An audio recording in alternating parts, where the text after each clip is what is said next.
इसे एक बार ध्यान से पढ़ लेना। चलिए तो अब कहानी को शुरू करते हैं। कमजोर और बीमार लड़की बनते ही सबसे पहली चीज जो दिमाग में आती है वो ये है कि अपने सबसे अच्छे यार को किसी तरह मना लो और हो सके तो उससे शादी भी कर लो, क्योंकि अब न सिर्फ तुम्हें कंपनी से निकाल दिया गया है बल्कि तुम्हारी अपनी माँ ने भी तुम्हें बेरहमी से बेसहारा छोड़ दिया है। जब तुम बिल्कुल अंधेरे में होती हो तो तुम फैसला करती हो कि तुम अपने उसी यार के पास जाओगी। उस वक्त तुम अपना सूटकेस लेकर उसकी सोसाइटी के बाहर खड़ी होती हो। अचानक डर लगने लगता है कि कहीं गूफेंग तुम्हें पहचान न ले। जब तुम्हारे हाथ पांव ठंडे पड़ने लगते हैं और तुम लगभग हार मानने वाली होती हो, तभी एक लंबा और हैंडसम लड़का तुम्हारे पास से गुजरता है। वो गूफेंग ही होता है। तुम्हारी आंखों में आंसू आ जाते हैं। बिना कुछ सोचे तुम सूटकेस खींचती हुई उसके पीछे पीछे चल पड़ती हो। डर के मारे तुम एकदम से उसके करीब नहीं जाती। जब गूफेंग बिल्डिंग के नीचे पहुंचता है, लिफ्ट लेता है और अपने घर के दरवाजे के बाहर खड़े होकर चाबी निकालता है, बस उसी पल जैसे ही वह चाबी ताले में डालने वाला होता है, तुम और सह नहीं पाती।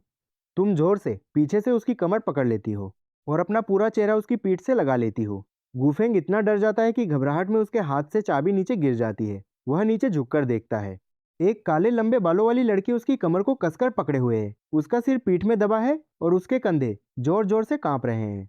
गूफेंग पीछे मुड़ता है और झटके से तुम्हें खुद से दूर करता है, लेकिन फिर भी तुम्हारे कंधे पर हाथ रखकर तुम्हें गिरने से बचा लेता है। लेकिन जैसे ही वह तुम्हारा चेहरा देखता है, वह ठिठक जाता है।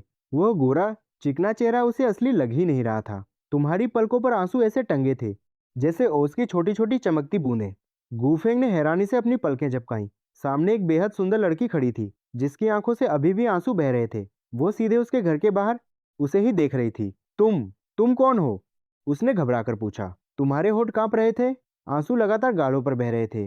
गूफेंग हक्का बक्का रह गया। पूरी दुनिया में उसे बहुत लोग जानते थे, लेकिन जिस दर्द और बेबसी के साथ तुम उसे देख रही थी, ऐसा उसने पहली बार महसूस किया था। तुम उसे घूरती रही। उसकी आंखें तुम्हारे चेहरे पर टिक गईं और उसका दिमाग तेजी से दौड़ने लगा।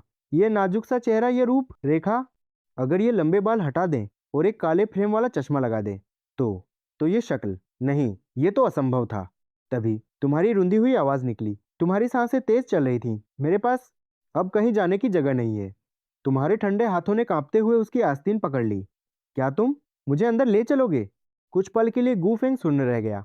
उसने धीरे से अपना मुंह खोला और एक ऐसा नाम लिया जो उस वक्त वहां होना बिल्कुल असंभव लग रहा था, सुयू। अपना नाम सुनते ही तुम और भी ज्यादा फुट फुट कर रो पड़ी। तुम्हारे घुटनों ने जवाब दे दिया और तुम नीचे गिरने लगी। गूफेंग ने तुरंत हाथ बढ़ाकर तुम्हें थाम लिया, पर तुम्हारा वजन इतना हल्का था कि उसका दिल जोर से धड़क उठा। उसे ऐसा लगा जैसे उसने किसी इंसान को नहीं बल्कि कागज के किसी पन्ने को उठा लिया हो। गलियारे की लाइट भी उसी वक्त बुझ गई। उस अंधेरे में केवल तुम्हारे सिसकने और रोने की आवाज गूंज रही थी। वह झुका, चाबी उठाई और तुम्हारी उस कमजोर हालत पर एक नजर डाली। पहले अंदर आओ, फिर बात करेंगे। गूफेंग ने दरवाजा खोला। तुम्हारा पूरा वजन उसके सहारे पर था। उसका किराए का कमरा बिल्कुल किसी आम लड़के के कमरे जैसा था। कंप्यूटर टेबल पर रेड बुल के कई खाली कैन बिखरे पड़े थे और सोफे पर बिना धुली हुई जैकेट पड़ी थी। उसने तुम्हें सोफे पर बैठाया और मुड़कर तुम्हारा सूटकेस अंदर खींच लिया। गूफेंग कुछ बोले बिना फ्रिज में कुछ खोजता रहा। आखिरकार वह एक गिलास गुनगुना पानी लेकर आया। जब तुमने गिलास उठाया तो तुम्हारी उंगलियां बुरी तरह कांप रही थीं। तुम्हारे पानी पीने का अंदाज बहुत धीमा था, जैसे एक घूंट निगलने में भी तुम्हारी पूरी ताकत लग रही हो। गूफेंग मेज के पास खड़ा था। अब रोशनी में उसे तुम्हारा चेहरा बिल्कुल साफ दिख रहा था। कितनी मासूम और साफ सुथरी थी ये शक्ल, लेकिन इस चेहरे पर एक अजीब सी बीमारी वाली पीलाहट थी। यह देखकर गूफेंग का दिल दर्द से भर गया। कुछ तो बहुत बड़ी गड़बड़ थी। वह ध्यान से इस चेहरे को देखता रहा। ये हाव भाव उसे बहुत जाने पहचाने लग रहे थे।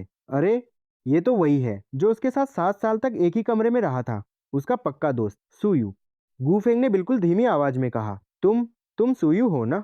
यह सुनते ही तुम्हारे कंधे हल्के से कांप गए। हाँ, अब मैं सुयू ही हूँ, तुमने अपने सूखे और फटे हुए होठों को दबाते हुए कहा। तुम्हारी अगली बात ने गूफेंग के दिमाग को झकझोर कर रख दिया। महीनों से मेरी यही हालत है। गूफेंग 2 सेकंड के लिए सन्न रह गया, फिर अचानक बोला, तो सच में वो तुम ही हो? वह झटके से पीछे हटा और उसकी आवाजें थोड़ी ऊंची हो गई। तुम डर के मारे सहम गई। तभी उसे एहसास हुआ कि उसने बहुत तेज आवाज में बात की है। उसने तुरंत अपनी आवाज धीमी कर ली, लेकिन उसकी आंखों की हैरानी अभी भी कम नहीं हुई थी। कुछ घंटे पहले ही तो वो सड़क किनारे ढाबे पर मस्ती कर रहा था और मजाक में लोगों से कह रहा था, अगर मेरा दोस्त सुयू लड़की बन जाए ना तो वह पक्का बहुत खूबसूरत लड़की होगी। और अब एक बीमार कमजोर सी लड़की सच में उसके घर के सोफे पर बैठी थी। ये सब किसी पागल कर देने वाली कहानी जैसा था। गूफेंग के दिमाग में तरह तरह के अजीब सवाल तूफान मचा रहे थे। लड़की बनने का कैसा अनुभव होता है? क्या शरीर का ढांचा सच में बदल गया? आवाज कैसे बदल गई? लेकिन जब उसने तुम्हें सोफे के कोने में डरा हुआ सिकुड़ते हुए देखा तो उसने अपने सारे सवाल अंदर ही दबा लिए। उसे समझ आ गया कि यह सवाल पूछने का सही वक्त नहीं है। उसने अपनी आवाज को एकदम सामान्य और शांत बनाते हुए पूछा, तुम यहाँ अचानक कैसे आ गई? तुम उसे यह नहीं बता पाई कि तुम 1000 किलोमीटर से भी ज्यादा का सफर तय करके यहाँ तक कैसे पहुंची। तुम डर गई थी। तुम्हें लगा कि अगर तुमने अपनी पूरी तकलीफ बताई तो गूफेंग सोचेगा कि तुम बहुत नाजुक हो गई हो, बिल्कुल अपनी माँ की तरह, जो मामूली बातों पर भी हंगामा खड़ी कर देती थी। इसीलिए तुमने उससे झूठ बोलने का फैसला किया। कंपनी ने मुझे निकाल दिया है। तुम्हारी आवाज भारी हो रही थी, जैसे तुम रोने से खुद को रोक रही हो। उन्होंने कहा कि अब मैं एक लड़की बन गई हूँ तो यह नौकरी मेरे लिए ठीक नहीं है। इतना ही नहीं, तुमने आगे बढ़कर वो बातें भी कह दी जो शायद अभी तक नहीं हुई थी पर आगे होने ही वाली थी। मेरी माँ कहती है कि मैं एक राक्षस हूँ। मुझे कोई घर भी नहीं मिल रहा। मकान मालिक ने मुझे निकाल दिया। ये बोलते हुए तुमने अपना सिर उठाया। तुम्हारी आंखें लाल थीं, पलकों पर आंसू अटके हुए थे और तुम घबराहट में अपने होंठ चबा रही थी। तुम्हारा पूरा शरीर डरा हुआ, छोटा और बहुत दुबला लग रहा था। तुम्हारी इस हालत को देखकर गू फेंग का दिल अचानक कस गया। तुम उसे एक बेघर, भटकती हुई बिल्ली की तरह लग रही थी। उसने मन ही मन खुद को कोसा, क्योंकि उस पल उसे सिर्फ तुम्हारी तकलीफ का एहसास ही नहीं हो रहा था, बल्कि उसके अंदर एक ऐसी भावना भी जाग रही थी जो बिल्कुल नहीं होनी चाहिए थी। जब उसके सबसे अच्छे दोस्त ने इतने नम और मासूम चेहरे से उसे देखा तो एक पल के लिए उसे तुम बहुत प्यारी लगी। प्यारी? ये मैं क्या सोच रहा हूँ? उसने खुद को झिड़का। ये तो मेरा वही दोस्त है जिसके साथ मैं बचपन से खेला कूदा हूँ। गुफिंग ने एक गहरी सांस ली और अपने दिमाग में चल रही सारी उलझनों को एक तरफ झटक दिया। उसने धीरे से हाथ बढ़ाकर तुम्हारे सिर को थपथपाया और प्यार से बोला, बस चलो अब रोना बंद करो। पर जैसे ही उसका हाथ तुम्हारे सिर पर पड़ा वो एक पल के लिए सुन्न हो गया। पहले जब वो सुयू का सिर थपथपाता था तो उसके हाथ में सख्त और छोटे बाल आते थे, लेकिन आज आज उसकी उंगलियों के बीच से काले, मुलायम और लंबे बाल फिसल रहे थे। उसकी हथेली को साफ साफ एक नाजुक लड़की का सिर महसूस हो रहा था। गू फेंग का हाथ वहीं का वहीं रुक गया। तुम पहले मेरे यहाँ ठहरो। मेरा कमरा एक बेडरूम और हॉल का है। किराया भी कुछ ज्यादा नहीं है। वैसे तुम चाहो तो सोफे पर भी सो सकती हो। मैं कल एक फोल्डिंग बेड खरीद लाऊंगा। गूफिंग उठकर अलमारी के सामने गया और शांत रहने का नाटक करते हुए कुछ खोजने लगा, बिल्कुल वैसे ही जैसे कॉलेज के दिनों में वो खाने का मेस कार्ड ढूंढता था। तुम पहले नहा लो और कपड़े बदल लो। अलमारी में जो कपड़े हैं वो तुम्हारे लिए ही हैं। तुमने उसके चौड़े कंधों की तरफ देखा। उसने तकिए का कवर उल्टा किया और बोला, ये कवर पिछली बार धोया था, शायद मुझे नया ले आना चाहिए। एक बार फिर तुम्हारे आंसू बिना किसी आवाज के बहने लगे। तुम अंदर से बुरी तरह टूटी हुई थी। सिर्फ रोना आ रहा था और तुम खुद पर कंट्रोल नहीं कर पा रही थी। तभी ऊपर से गूफेंग की आवाज आई। तुमने सिर उठाया। उसने हाथों में चादर और तकिया पकड़ा हुआ था। उसकी आंखें बिल्कुल फोकस्ड और चमकदार थीं। ज्यादा सोचना बंद करो। उसने चादर और तकिया सोफे पर रखते हुए कहा, आज रात के लिए यही ठीक रहेगा। कल मैं फोल्डिंग बेड ले आऊंगा। ये सोफा थोड़ा पुराना जरूर है, लेकिन सोने में बड़ा आरामदायक है। पिछले महीने कोडिंग करते वक्त मैं लगातार 3 रात यहीं सोया था। मेरी पीठ में जरा भी दर्द नहीं हुआ। तुम उसे धन्यवाद कहने ही वाली थी, पर शब्द मुंह से निकलने से पहले ही गू फेंग ने अपनी उंगली से तुम्हारे माथे पर धीरे से एक टप्पा मारा। मुझसे ये औपचारिकता मत निभाओ, हम दोनों पक्के दोस्त हैं, उसने कहा। फिर अचानक उसका चेहरा सख्त हो गया, जैसे उसे किसी बात का एहसास हुआ हो। उसकी नजर महज आधे सेकंड के लिए नीचे झुकी और फिर तेजी से ऊपर आ गई। उसके कान एकदम लाल हो चुके थे।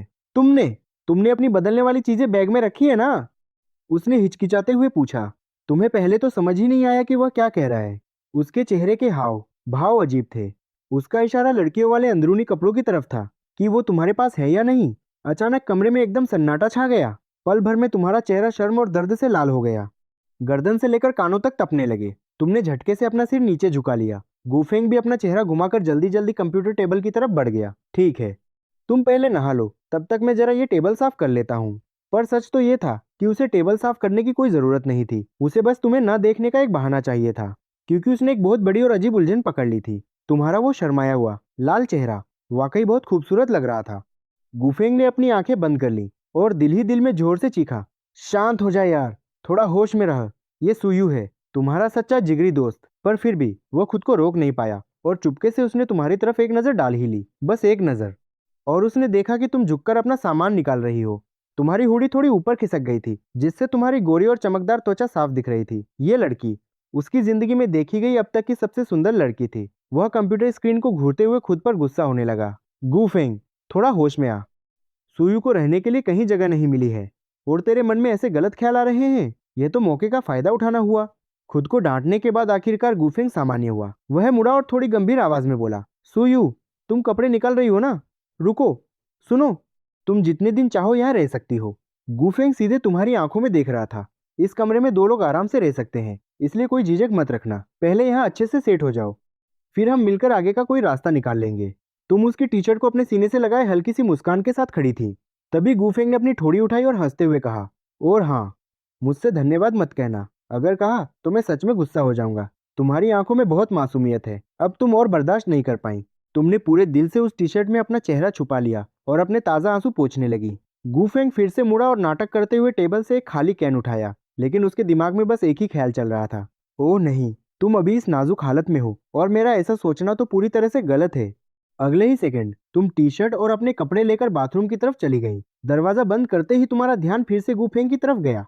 वह पहले ही पीठ घुमा चुका था और कंप्यूटर टेबल पर रेड बुल के कैन को सहेजने का नाटक कर रहा था। तब तुमने हौले से दरवाजे की कुंडी बंद कर ली। बाथरूम ज्यादा बड़ा तो नहीं था, लेकिन साफ सुथरा था। वॉश बेसिन पर लड़कों के इस्तेमाल वाली चीजें सजी थीं। तौलिए की रैक पर एक नीला तौलिया लटका था, लेकिन ठीक उसी के बगल में एक नया और पूरी तरह से सफेद तौलिया भी टंगा हुआ था। देखते ही देखते गर्म पानी की भाप पूरे बाथरूम में भर गई। तुमने अपना हाथ बढ़ाया और भाप से धुंधले हो चुके आईने को थोड़ा सा साफ किया। तुम आईने में दिख रहे उस चेहरे को लगातार 1 मिनट तक घूरती रही। 1 महीना बीत चुका था, फिर भी तुम उस चेहरे को अपना नहीं मान पा रही थी, उसे पहचान नहीं पा रही थी। लेकिन आज रात तुम्हारा ध्यान अपने चेहरे पर नहीं बल्कि गूफेंग पर था। उसके मन में तुम्हारे लिए कोई नफरत नहीं थी, कोई झिझक नहीं थी। उसने बिना किसी संकोच के बस इतना कह दिया था, तुम यहीं रुको। नहाकर निकलते वक्त तुमने अपने सूटकेस से निकाली हुई वही सफेद टी शर्ट पहनी, लेकिन पहनते ही तुम ठिठक गईं। जो टी शर्ट पहले तुम्हें बिल्कुल फिट आती थी, अब वही बड़े साइज की टी शर्ट तुम्हारे शरीर पर एक गाउन जैसी लग रही थी। उसका निचला हिस्सा तुम्हारी जांघों तक लटक रहा था। तुमने नीचे अपनी एकदम सफेद और पतली टांगों की तरफ देखा, जिनकी घुटने की हड्डियां कमजोरी की वजह से उभरी हुई दिख रही थीं।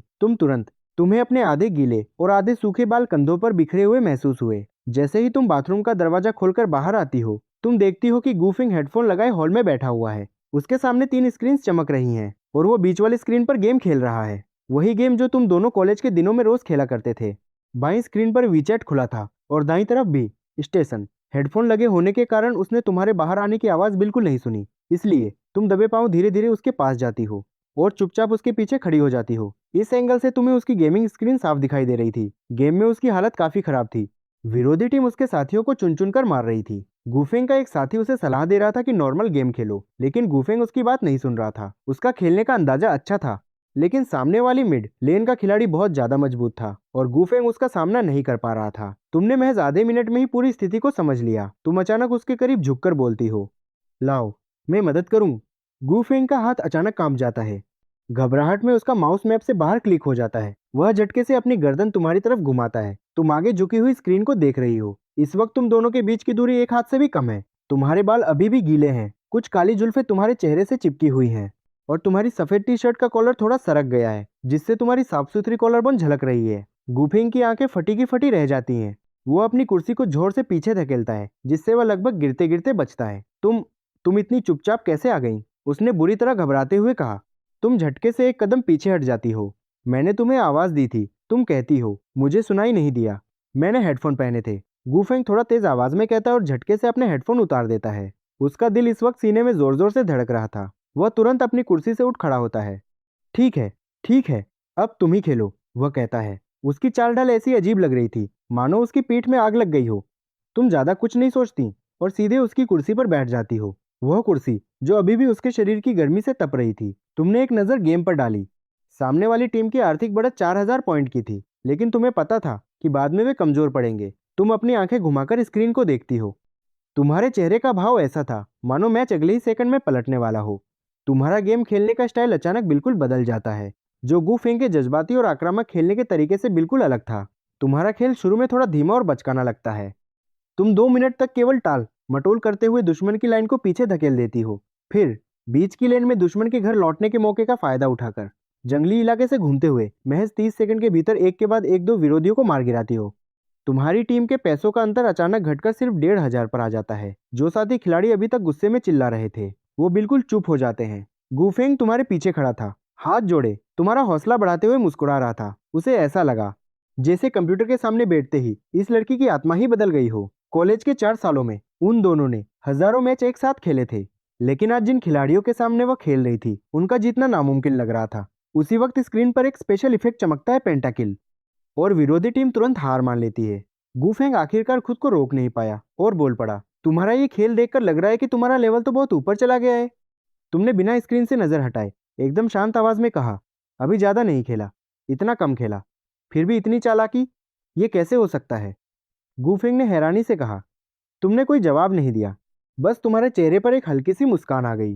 गूफेंग तुम्हारे चेहरे को ही देख रहा था, लेकिन उसकी नजरें खुद ब खुद नीचे की ओर फिसल गईं। तुम उसकी कुर्सी पर बैठी हुई थी, वह बड़ी सी टी शर्ट पहने हुए, जिसमें से तुम्हारी दोनों टांगे बाहर दिख रही थीं, जो अपनी बेदाग सफेदी से किसी को भी चौंका दे। गूफेंग बेचैनी से थोड़ा हिला, लेकिन अगले ही सेकंड उसका ध्यान किसी और चीज पर गया। तुम्हारी कलाई की हड्डी बाहर उभरी हुई थी, वह बहुत पतली और कमजोर दिख रही थी, बिल्कुल किसी बीमार इंसान की तरह। गूफेंग को अचानक अपनी कंपनी की वो महिला कर्मचारी याद आई, जो वजन कम करने के चक्कर में अस्पताल पहुंच गई थी। उसके हाथ भी बिल्कुल ऐसे ही दिखते थे, बस उसी पल अपने दोस्त की सेहत की चिंता ने उसके मन की बाकी सारी उलझनों को दबा दिया। सुयू, क्या तुमने पिछले कुछ दिनों से ठीक से खाना खाया है? गूफेंग की आवाज अचानक बहुत धीमी और गंभीर हो गई। तुम गेम में बिल्कुल सही निशाना लगा रही थी। जैसे ही तुमने सामने वाले के बेस पर हमला करने के लिए तीर छोड़ा, गूफेंग ने अचानक हाथ बढ़ाकर तुम्हें रोक दिया। कुछ ही सेकंड में विरोधी टीम ने तुम्हारे कैरेक्टर को घेर लिया और तुम्हारी लाइफ घटकर सिर्फ 1/3 रह गई। तुमने फिर भी कोई जवाब नहीं दिया और सिर झुकाकर दोबारा गेम खेलने लगी। लेकिन गूफेंग आगे झुक गया, अपना एक हाथ मेज पर टिकाते हुए। उसके शरीर से आने वाली लड़कों जैसी वो मर्दाना खुशबू तुम्हारे आस पास फैल गई। मैं तुमसे कुछ पूछ रहा हूँ? उसने जोर देकर पूछा। तुम्हारे कंधे अचानक अकड़ गए, उंगलियां कीबोर्ड पर ही ठहर गईं और तुम कुछ न कर सकीं। तुम चुपचाप उसी हालत में बैठी रहीं और फिर तुमने धीरे से कहा, पिछले कुछ समय से मेरा कुछ भी खाने का मन नहीं करता। गूफेंग ने तुम्हारी झुकी हुई पलकें और पीले पड़ चुके गालों को देखा और अचानक सीधा खड़ा हो गया। इससे पहले कि तुम अपनी बात पूरी करती, वह तेजी से मुड़कर रसोई की तरफ बढ़ गया। तुमने उसे पीछे से जाते हुए देखा और पूछा, कहाँ जा रहे हो? उसने बिना मुड़े कहा, तुम्हारे लिए एक कटोरी नूडल्स बनाने जा रहा हूँ। तुमने कुछ कहने के लिए मुंह खोला, लेकिन एक शब्द भी बाहर नहीं आ सका। गेम की स्क्रीन की तरफ दोबारा देखते हुए तुम्हारी आंखें आंसू से धुंधली हो गई। रसोई से अब बर्तन पलटने, कटोरियों के टकराने और पानी बहने की आवाजें आने लगी थीं। गूफेंग की कुकिंग स्किल्स तो कॉलेज के 4 सालों में सबने देखी थी। वह सिर्फ अंडा फ्राई कर सकता था या रेडीमेड नूडल्स बना सकता था, लेकिन वह एक चीज हमेशा बहुत शानदार बनाता था, मामूली सूखे नूडल्स से बेहद स्वादिष्ट सूप नूडल्स।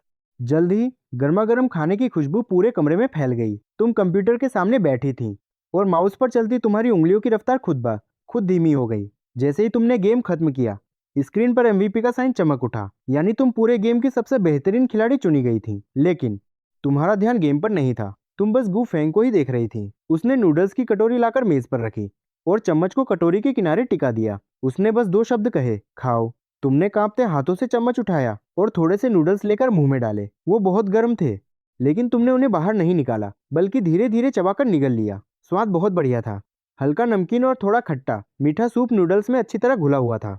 साथ ही तली हुई अंडे की खुशबू आ रही थी और जैसे ही तुमने अंडे को काटा, उसका आधा पका हुआ पीला हिस्सा मुंह में पिघल गया। तुम हर एक निवाला बहुत धीरे धीरे चबाकर खा रही थी और गूफेंग रसोई के दरवाजे की चौखट पर सहारा लिए, हाथों को जेब में डाले, चुपचाप तुम्हें खाते हुए देख रहा था। लेकिन तभी तुम अचानक बीच में ही रुक गई और तुमने अपना सिर नीचे झुका लिया। तुम्हारी सिसकने की आवाज बिल्कुल दबी हुई थी, जैसे वो सीधे तुम्हारी छाती से फूट रही हो। यह देखकर गूफेंग ने आगे बढ़कर बेहद प्यार से कहा, चलो अब पागल मत बनो, जो बचा है उसे भी चुपचाप खा लो। और यहीं पर इस कहानी का चैप्टर 1 खत्म होता है। इस कहानी के और भी बहुत सारे चैप्टर्स हैं, तो इसीलिए मैं इस पूरी कहानी की चैप्टर के हिसाब से एक प्लेलिस्ट बनाकर रख दूंगा, ताकि अगर बाद में भी कोई इन वीडियोस को देखना चाहे तो उन्हें कोई भी परेशानी ना हो।